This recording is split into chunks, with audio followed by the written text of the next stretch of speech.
도대체 왜 이렇게 당뇨가 우리한테 이 노화란 사람의 나이가 들어가면서 나타나는 생체의 표현. 장염은 소화에서 발생하는 세균성 감염 중에서 가장 납니다. 일단 여성의 갱년기는 폐경기, 만 50세를 면역이 건강하면 자연히 병에 덜 걸리고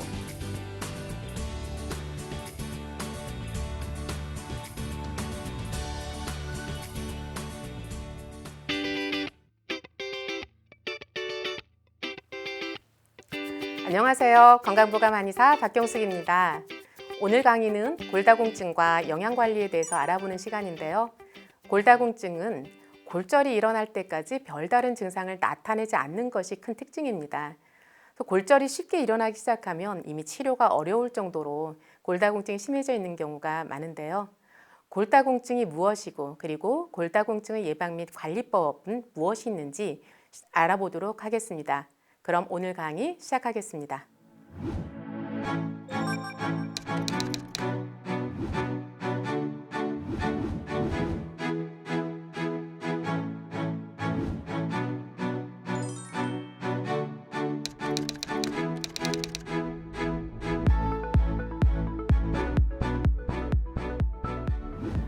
골다공증이란 그러니까 뼈의 양이 감소하고 질적인 변화로 인해서 뼈의 강도가 약해져서 쉽게 골절이 되는 그런 골격계 질환을 골다공증이라고 합니다.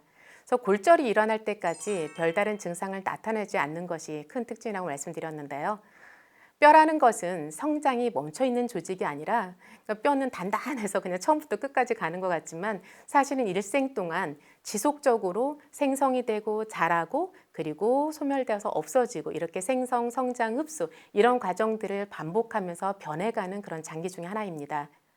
1년마다 우리 뼈의 10% 정도가 다시 교체가 되고 새로운 뼈로 교체가 되고 10년이 지나면 우리 몸의 뼈는 모두 새로운 뼈로 교체되게 됩니다.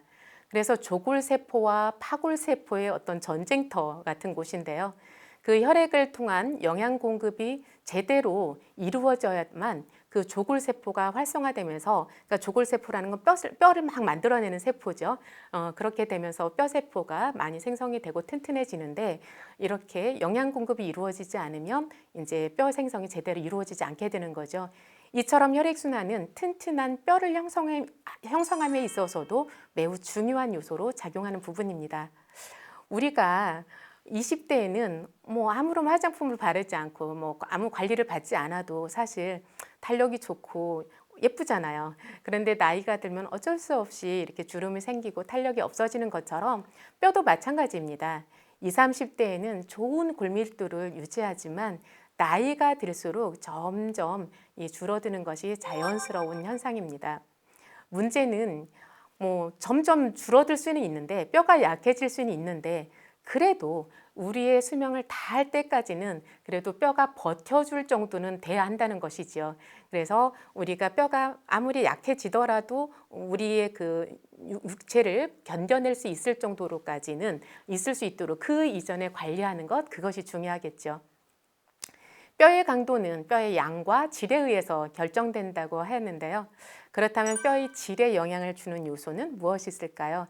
그것은 우리의 뼈의 어떤 구조, 그러니까 구조적인 결함이 있을 경우에도 이제 골다공증이 올 수 있다는 건데요. 그래서 이제 골절이 있었다든지 이런 것들에 의해서 골밀도가 떨어질 수 있습니다. 그래서 척추골절이 있었다, 그러면 그 부분에 있어서 골밀도가 떨어질 수 있는 거죠. 그리고 어떤 교체율, 그리고 무기질화, 미세 손상, 미세 손상이라는 것이 이제 관절염이라든지 어떤 염증에 의해서 그 관절 부위에 뼈를 생성해준 그쪽 부위의 세포가 손상을 입으면 이제 이렇게 뼈가 약해질 수 있다는 거죠. 그런데 현재까지는 뼈의 질을 전체적으로 평가할 만한 그런 만족스러운 지표가 없기 때문에 뼈의 양을 측정하는 그 골밀도를 이용해서 골다공증 진단에 사용합니다. 그 세계보건기구에서 그 건강한 젊은 성인의 그 평균 골밀도 수치를 기준으로 해서 거기에서 얼마나 떨어져 있는지를 나타내는 그 T점수로 골다공증 진단 기준을 제시하고 있는데요. 마이너스 2.5 이하가 나오면 골다공증이라고 합니다. 그래서 골다공증 검사를 했을 때는 항상 이 T점수를 한번 보고 내가 평균치에서 얼마나 떨어져 있는지 이것을 확인하면 되겠습니다. 그런데 골밀도는 별로인데 나타나는 현상은 좋아지는 경우가 있어요. 그러니까 골밀도가 여전히 작년에도 마이너스 4였고 올해도 수치상으로는 마이너스 4인데 작년에는 넘어지기만 하면 부러지고 여러 가지로 안 좋았는데 올해는 더 세게 넘어졌는데도 넘어지지 않는 그런 경우들이 있다는 거죠. 그래서 제가 볼 때는 이것이 수치상으로는 변화를 이끌어내지 못했지만 이런 경우가 바로 뼈의 질이 좋아진 것 아닌가 그런 생각을 해봅니다. 그래서 제가 치료를 하다 보면 이제 골밀도 수치가 많이 올라가지 않는다 해서 실망하시는 분들이 있는데 그럼에도 불구하고 이렇게 치료를 했을 때 어떤 삶의 질이 변하더라는 거죠. 그것은 뼈의 양으로서뿐만 아니라 뼈의 질로서도 이 골밀도를 가늠할 수 있는 것이기 때문에 어쨌든 수치와 관계없이 그 건강요법을 실천해가는 것이 중요하다 하겠습니다. 그래서 골다공증 여부를 사실상 집에서 미리 예측한다는 것은 쉽지가 않습니다. 왜냐하면 특별 증상이 없으니까. 그런데 그렇다 하더라도 골다공증 의심해 볼 만한 그런 경우는 없을까? 이런 이제 제가 힌트를 드리고 싶은데요. 첫 번째, 키가 한 3cm 이상 줄어들었을 때는 거의 확실하게 골다공증이라고 생각을 하시면 됩니다. 물론 우리가 척추가 틀어졌다든지 이런 요인에 의해서도 1cm나 2cm 줄어들 수도 있지만 어쨌든 키가 줄어들었다는 것은 골다공증 가능성이 굉장히 높고요. 그리고 두 번째는 우리가 딱 봤을 때 근육량이 많이 소실되고 지속적으로 체중이 감소해서 약간 어떤 그 마른 고목나무를 보는 것과 같은 내 몸이 거울에 비친 모습이 싱싱하게 물이 올라서 막 자라는 나무 같은 윤기 있는 모습이 아니라 그렇게 고목나무 같이 근육에 탄력이 없고 이렇게 이제 근육량 자체가 없어지고 이런 경우에는 골밀도 저하 가능성을 염두에 두는 것이 좋습니다. 그리고 이제 잦은 골절이 일어난다면 그것은 뭐 거의 뚜렷한 골다공증이라고 할 수 있죠. 이렇게 골다공증은 그 자체만으로는 거의 증상을 일으키지 않고 있다가 이제 뼈가 막 부러져서 병원에 가서 이제 검사를 해봤더니 골다공증이더라 이렇게 이제 발견되는 경우가 많은데요. 가장 많이 이제 발생되는 골절은 손목이라든지 척추 그리고 대퇴골 이런 부위에서 골절이 많이 일어나고요. 어떤 때는 그냥 살짝 삐끗했는데 그러니까 침대에서 내려오다가 아니면 빨래를 넣으려고 집었는데 갑자기 하면서 늑골이 골절되는 그런 경우도 있습니다. 이렇게 골다공증이라는 것이 그냥 우리 생활 속에서 이미 발견할 때는 늦는 경우가 많지만 어쨌든 그 경우라도 늦었더라도 되도록 빨리 발견하는 게 좋으니까 이런 경우에 얼른 가서 검사를 받아보시는 것이 좋겠습니다. 현대에 들어서는 젊은 여성한테도 골다공증 환자가 늘어나고 있어요. 이것은 어떤 반복된 다이어트라든지 인스턴트 식품 위주의 어떤 식생활 이런 것에서 비롯된다고 할 수 있겠는데요. 그렇지만 여전히 주로는 폐경기 이후 여성에게서 이 골다공증이 많이 일어나고 있는데요. 연령에 따른 골밀도의 변화를 살펴보겠습니다. 우리 몸의 뼈는 청소년기를 거쳐 그 초기 성년에 이르는 그 시기에 일생 중에서 가장 뼈가 튼튼해지게 됩니다. 그래서 20대에서 30대에 걸쳐서 그러니까 30대 초반이 되면 그때 최대 골량을 이루게 됩니다. 이 최대 골량에 이른 후에는 이제 연령이 증가됨에 따라서 뼈의 양이 점차 이렇게 줄어들게 되는데요. 여성의 경우에 그 폐경에 의한 그런 어떤 여성 호르몬의 감소가 급격한 뼈의 감소를 초래하게 됩니다. 따라서 폐경이 되면 5년 내지 10년 이내에 급격하게 이제 뼈가 약해지게 되는데요. 골다공증 환자의 80%가 여성입니다. 남성보다 여성한테 많이 발생하고요.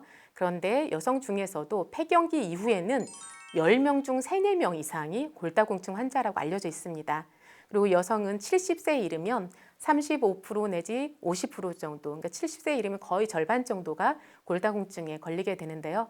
남성 같은 경우는 90세까지 가도 골다공증 발생 빈도가 25% 정도밖에 되지 않습니다. 그래서 여성은 폐경기 이후에 그 에스트로겐이라는 호르몬이 급격하게 떨어지면서 혈관 노화에 따른 그런 혈액순환 장애 이런 걸로 인해서 그 파골세포가 활성화가 되고 그러니까 파골세포라는 거는 뼈를 부수어서 이제 소멸시키는 이런 세포가 활성화가 되고 조골세포는 비활성화되는 이런 상황에서 이제 계속해서 골밀도가 떨어지게 되는데요. 그러니까 조골세포가 비활성화가 되다 보니까 새로운 뼈세포는 자라지 않고 그리고 기존의 뼈세포는 자꾸 녹아서 없어진 이런 경우가 되는 거죠. 그래서 척추병의 경우에는 폐경 후에 매년 3 내지 5%나 되는 뼈세포가 없어진다고 합니다. 그나마 10년 후에나 1% 정도로 골 손실 속도가 늦춰진다고 하는데요. 그래서 폐경 후에 그 직후 5년 내지 10년 그 기간 동안에 우리가 뼈 관리를 어떻게 하느냐, 이것이 굉장히 중요한 부분입니다. 그렇다면 여성 호르몬의 그 감소, 이것 외에 골다공증의 또 다른 원인은 무엇이 있을까요? 그 대표적인 것은 그 스테로이드라는 약물입니다. 우리가 관절염이라든지 어떤 근육통 때문에 이제 어떤 또 염증 이런 것들 때문에 스테로이드제를 계속 복용하시는 분들이 이제 골밀도가 이렇게 떨어질 수 있고요. 그리고 이제 위장관장애, 그러니까 소화 기능이 늘 떨어지는 분들, 그리고 위암 때문에 위를 절제하는 수술을 했다든지 이런 분들한테서 나타나기 쉽고요. 그리고 이제 갑상선 질환이 있는 분들, 이런 분들한테도 골다공증이 생기기 쉽습니다. 그 이외에는 뭐 흡연이라든지 알코올 섭취가 많다, 흡연을 많이 하신다, 이런 분들이 많이 나타날 수 있는데요. 특 남성분들 같은 경우 골다공증이 얼마 발생하지 않는데 이렇게 흡연을 많이 한다든지 술을 많이 마시는 분에게서 골다공증이 발생을 합니다. 그 외에도 류마티스 관절염이 있는 이런 분들한테도 이제 골다공증이 생길 수 있는데요. 그러니까 류마티스 관절염이 관절마다 염증을 일으키다 보니까 거기서 어떤 뼈 세포들이 죽기는 하는데 새로운 뼈 생성이 잘 안 되는 거죠. 그러면서 이제 골밀도가 떨어질 수 있습니다. 이렇게 나이가 먹으면 35세를 이제 전후해서 누구나 그 뼈에서 칼슘이 빠져나가면서 골밀도가 약해지기 때문에 이제 문제는 우리가 35세 그 이전까지 칼슘을 뼈에 얼마나 저축을 해 놓았는가, 이거에 따라서 나중에 이제 칼슘이 빠져나가서 뼈가 약해진다 하더라도 그 뼈가 얼마나 버티느냐, 그것이 결정된다고 할 수 있습니다. 그래서 젊어서 뼈가 튼튼한 사람은 나이가 들어서도 뼈가 건강하다 할 수 있습니다. 그래서 뼈가 예를 들어서 100% 꽉 채워졌을 때는 50%가 줄어도 50이잖아요. 그런데 젊었을 때 50%밖에 채우지 못했어요. 이 사람은 반이 줄어들면 25밖에 되지 않거든요. 그렇기 때문에 나이가 들어서 건강을 유지할 수가 없는 거죠. 젊어서는 그럭저럭 유지했지만 나이가 들어서는 표시가 팍 나는 거예요. 그래서 그럭저럭이 아니라 넉넉하게 재우는 것, 이것이 중요하겠는데요. 30세 이후부터는 이제 뼈 그 골밀도가 점점 내려가기 때문에 이 시기에는 이제 칼슘을 비축하기보다는, 그러니까 비축한다라고 보기는 어렵고요. 그때는 칼슘이 그 빠져나가는 것을 최대한 덜 빠져나가게 관리하는 것, 이것이 필요하겠습니다. 하루에 필요한 칼슘의 양은 대략 한 800mg 정도 되는데요.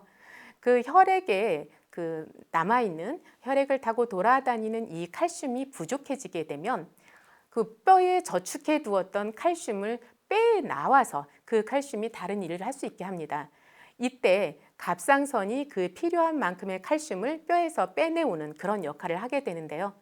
이 부족한 칼슘을 뼈에서 가지고 나와서 그거를 쓰고 나면 그 쓰고 남은 것은 이제 배설이 돼야 되는데 그것이 아니라 그 쓰고 남은 그 칼슘이 다시 혈관 세포 속으로 이렇게 들어가면서 혈관이 이제 칼슘이 혈관 세포 안으로 들어가다 보면 이때 혈관이 수축이 일어나고 압이 높아지면서 고혈압이 발생하게 됩니다. 그래서 이제 고혈압 약 중에 어떤 칼슘 차단제다 뭐 이런 약이 있는데요.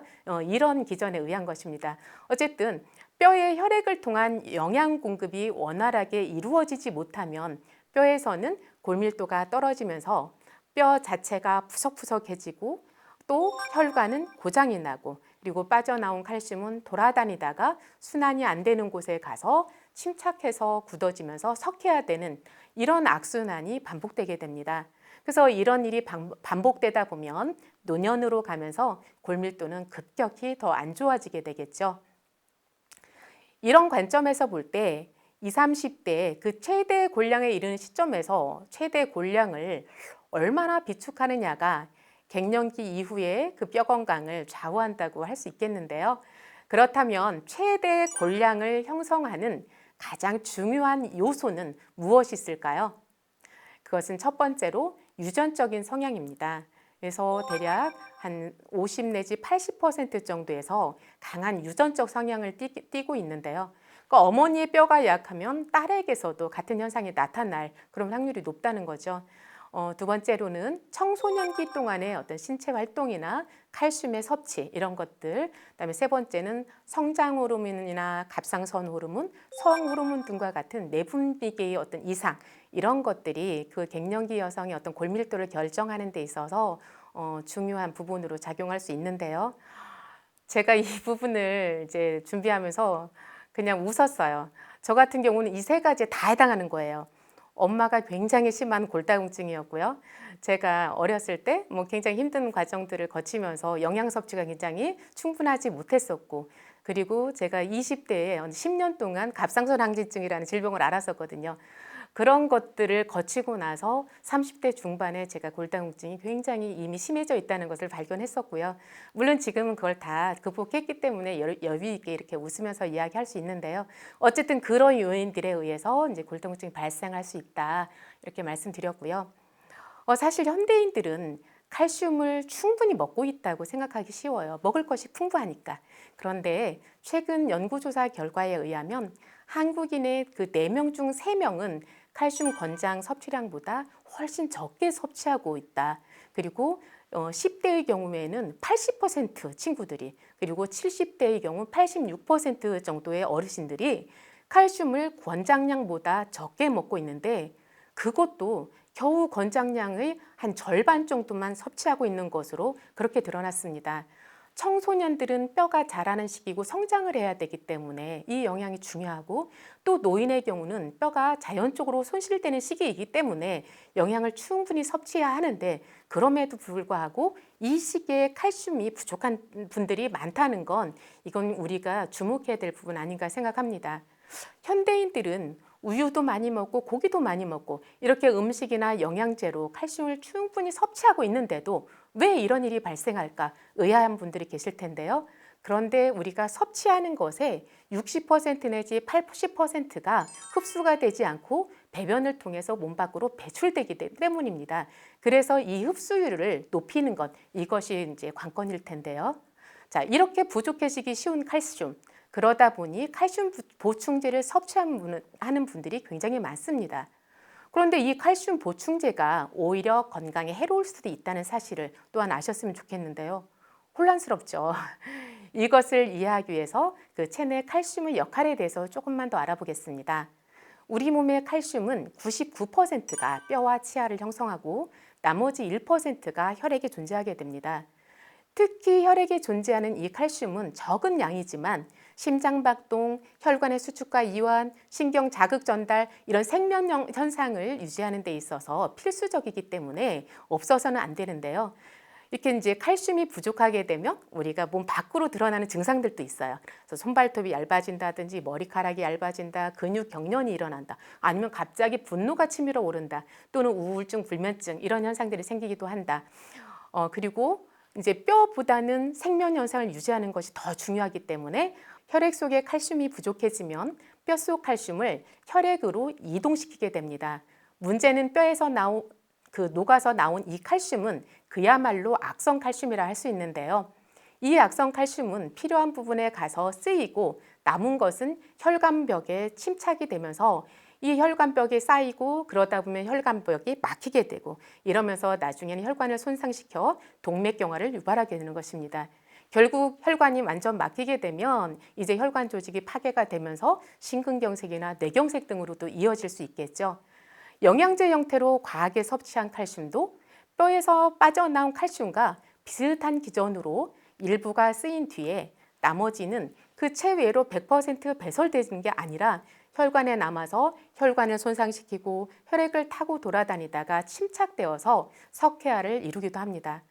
그래서 우리는 보충제가 아닌 천연 음식을 통해 칼슘을 충분히 섭취하는 것, 이것이 중요한데요. 장에서 칼슘 흡수를 극대화할 수 있도록 궁합이 맞는 그런 음식을 함께 먹으면 더 좋겠죠.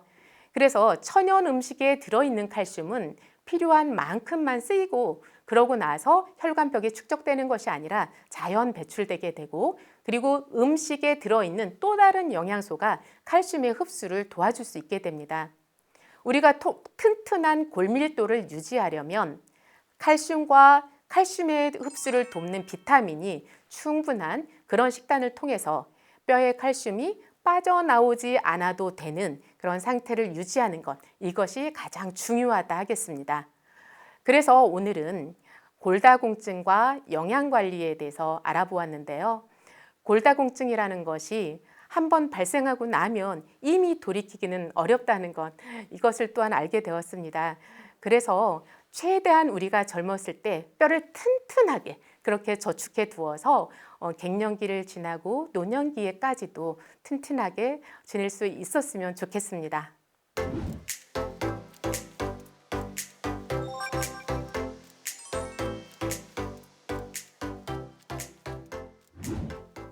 건강 Q&A 시간입니다. 많은 분들이 골다공증에 관하여 질문을 주셨는데요. 그 중에 이런 질문이 있습니다. 골다공증 진단을 받아서 걱정입니다. 골밀도를 높이는 방법이 있나요? 이렇게 질문을 주셨는데요. 쉽지는 않지만 제가 사용했던 그런 방법들대로 따라 하시면 좋아지지 않을까 생각이 듭니다. 그래서 골밀도를 높이려면 첫 번째로 소화기를 잘 다스리는 것이 기본입니다. 그러니까 비위의 기능을 높이는 것인데요. 그래서 골밀도가 떨어졌다, 골다공증 진단을 받고 나면 대부분 이제 칼슘과 비타민 D 이런 두 가지 처방에만 얽매이는 경우가 굉장히 많아요. 그런데 위에서도 살펴보았던 것처럼 우리가 음식을 골고루 먹지 않아서 칼슘이 부족한 것도 있겠지만 칼슘이 들어있는 음식을 먹는다 하더라도 그것이 우리가 소화를 잘 하지 못하고 흡수를 잘 하지 못하면 그건 뼈로 갈 수가 없는 거거든요. 그래서 소화기를 잘 다스리는 것이 기본입니다. 그러니까 골다공증으로 저희 한의원에 내원하신 분들을 보면 거의 90% 이상이 소화기가 좋지 않은 분들이었어요. 그래서 첫 번째로 이 소화기를 잘 다스리는 것, 그래서 소화 흡수를 잘 시킬 수 있도록 내 이제 건강을 돌보고, 그러면서 또한 음식 또한 소화가 잘 되는 그런 음식들을 먹는 것이 좋겠는데요. 가끔 잘 먹는 게 그게 중요한 게 아니라 꾸준히 잘 먹는 게 중요합니다. 그래서 제가 늘 가장 강조하는 것은 황태 육수밥인데요. 우리가 일주일에 한 번 또는 한 달에 한 번 잘 먹는 것 가지고는 골밀도를 절대 높일 수 없습니다. 그래서 내가 항상 먹는 것, 그거는 다름 아닌 밥이잖아요. 밥에다가 최대한의 영양을 실어서 이 황태 육수밥을 드시면서 반찬 또한 이 골밀도를 높일 수 있는 그런 이제 반찬으로 가면 되겠는데요. 그 소화가 잘 되면서도 영양 밀도가 높은 음식, 이런 것들로서 저는 추어탕 그리고 홍어찜, 생선찜 이런 것들을 추천해 드리고 싶은데요. 그러니까 추어탕이라든지 이런 것은 뼈째로 먹는 생선이기 때문에 칼슘이라든지 철분이라든지 단백질 여러 영양소가 충분히 들어있음과 아울러, 그리고 어떤 시래기라든지 아니면 얼갈이 배추라든지 이런 채소들이 듬뿍 들어가서 이것이 칼슘과 함께 칼슘의 흡수를 도와줄 수 있는 영양을 같이 섭취할 수 있기 때문에 추어탕을 권해드리고요. 홍어찜 같은 경우도 그런 홍어 껍질 부위라든지 연골 부위라든지 이런 데 있는 콜라겐 성분이나 이제 칼슘 성분 이런 것들을 흡수하기 좋은 형태로 먹을 수 있는 음식 중에 하나입니다. 그리고 네 번째로는 그 햇볕을 쬐면서 운동하는 것을 권해드리고 싶습니다.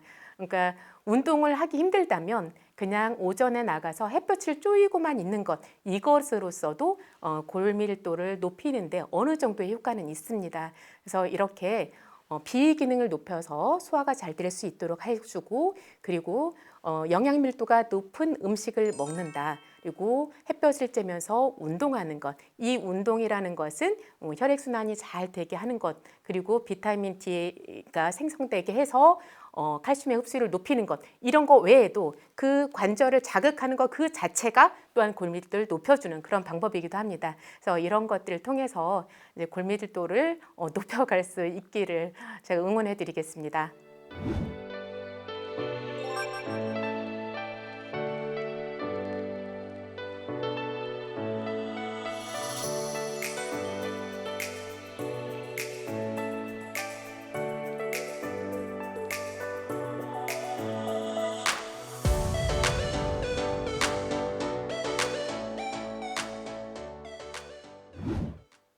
건강보감 이제 마칠 시간입니다. 시력이 한번 나빠지면 좋아지기 어렵듯이 골밀도도 한번 나빠지면 회복하기가 쉽지 않습니다. 더구나 요즘처럼 먹을 것이 풍부한 시대에 30대 젊은 사람들에게서도 골다공증 환자들이 종종 늘어나고 있습니다. 반복적인 다이어트, 인스턴트 음식, 육류 중심으로 먹은 사람들에게서 골다공증이 많이 나타나고 있었는데요. 육류를 많이 먹지만 생선과 채소도 많이 먹는 사람이 비교적 골밀도가 좋았습니다. 뼈에 좋은 음식과 운동을 통해서 뼈를 좀 더 튼튼히 다지는 한 주간 되시기 바라겠습니다.